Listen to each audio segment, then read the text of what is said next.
it is original or not. Or somebody can bring a copy of Quran, say, okay, I have a new copy, I found it in some other places and it says this and that, we have more chapters in this book or less chapters. No, the authenticity of this book is clear, is certain for all Muslims, and there is no doubt. Okay, I'm talking about this chart.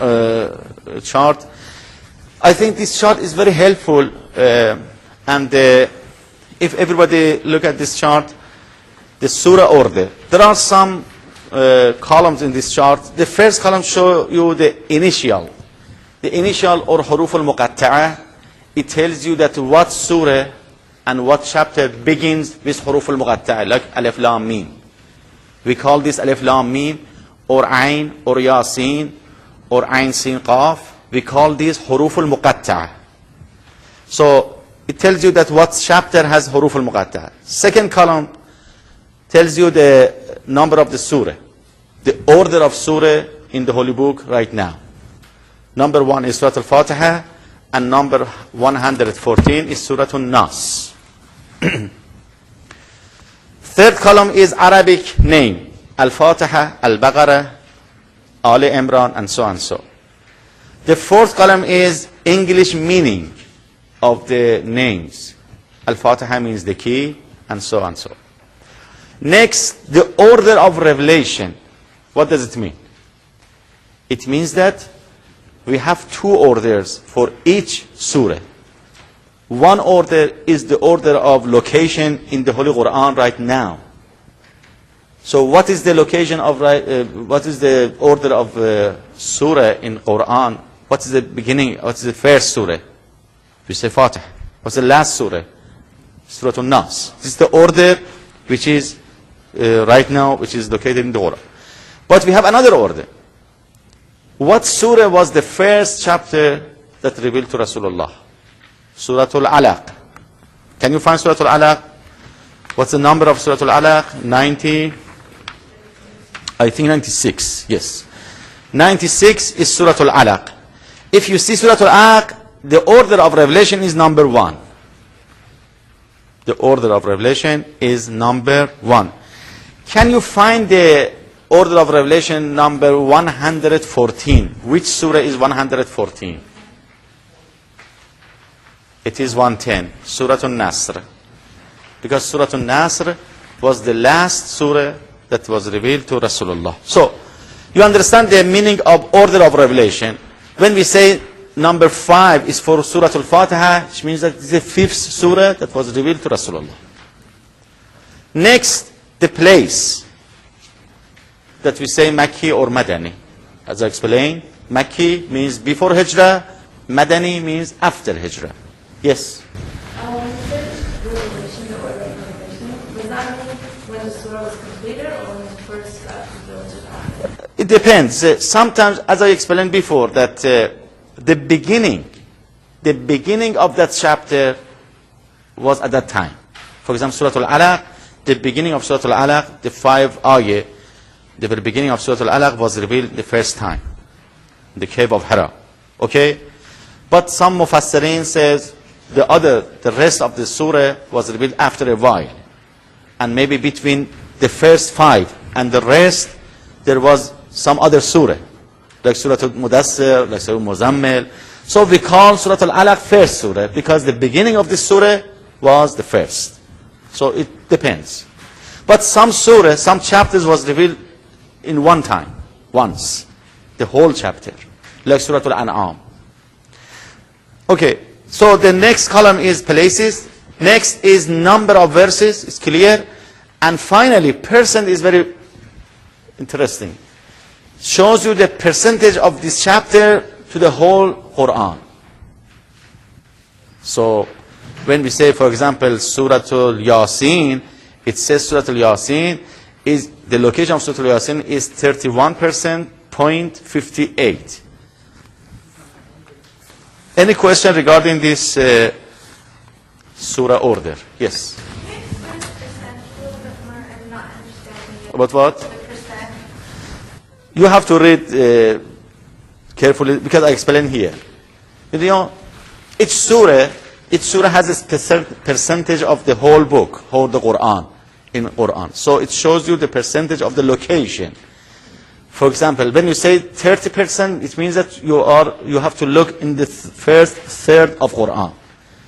When you say 58%, you have to look at next half, not first half. So it tells you the percentage of the Quran. It's very helpful for...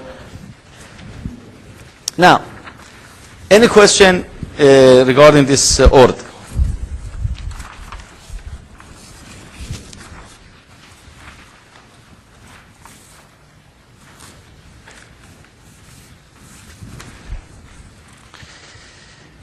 Quran sciences or ulum al-Quran.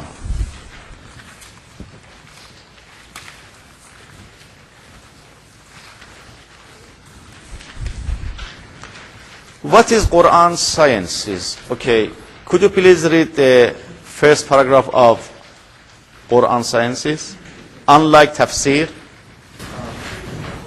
Unlike Tafsir al-Quran, which explains and discusses the 6,000 plus verses of the Quran themselves, this science studies the Quran holistically. For example, the Quran's history, how it was revealed, the reasons that prompted its revelations, how it was compiled, by whom and when, its preservation, the ages, the relation to its readings, the classification of verses into various categories such as obligating versus obligated verses, and so forth. The most popular ulum al-Quran work studied at Houses is the 2-volume al-Hamid by Sheikh Mohammad Reza Hejazi. Very good. The following are some important themes explored in ulum Quran. When we talk about ulum al-Quran is not tafsir. Ulum al-Quran is a kind of sciences, a kind of ulum about Quran. If somebody wants to have some knowledge about Quran, they have to have this ulum al-Quran, study this ulum al-Quran.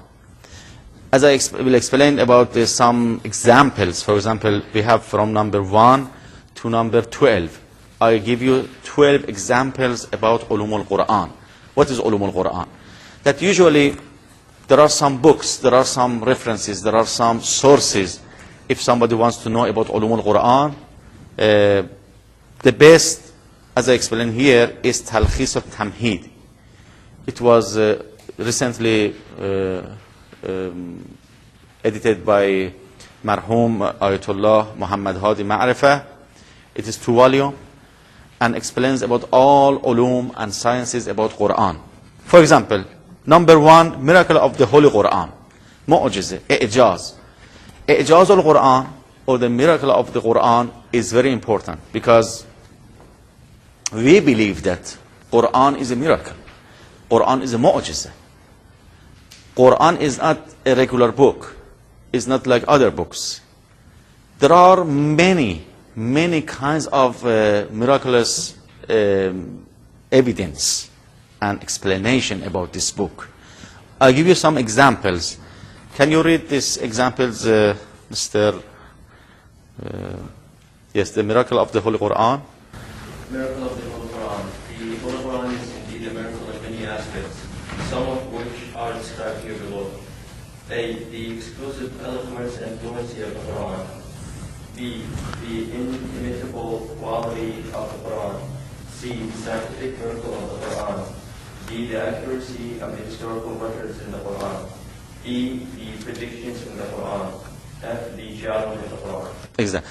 So even more than this, if you refer to some other sources, it will give you maybe 10 types of miracles about Quran. When we say Quran is miracle, is mu'jiza, is not only from one side, is not only from one aspect. There are different aspects. But one important thing about Quran is mu'jiza, i'jaz al-Quran. And the most important part of i'jaz is the Quran itself. Says, if you don't believe in this book as a i'jaz, as a miracle, you can bring one like this. If you think that this Quran is from a human being, is not from somebody else, is not from other sources, is not from for example, metaphysical sources for this book, and you believe that this is Muhammad, this is this person, this bashar, this insan himself, he brings this book, so you can bring something like this.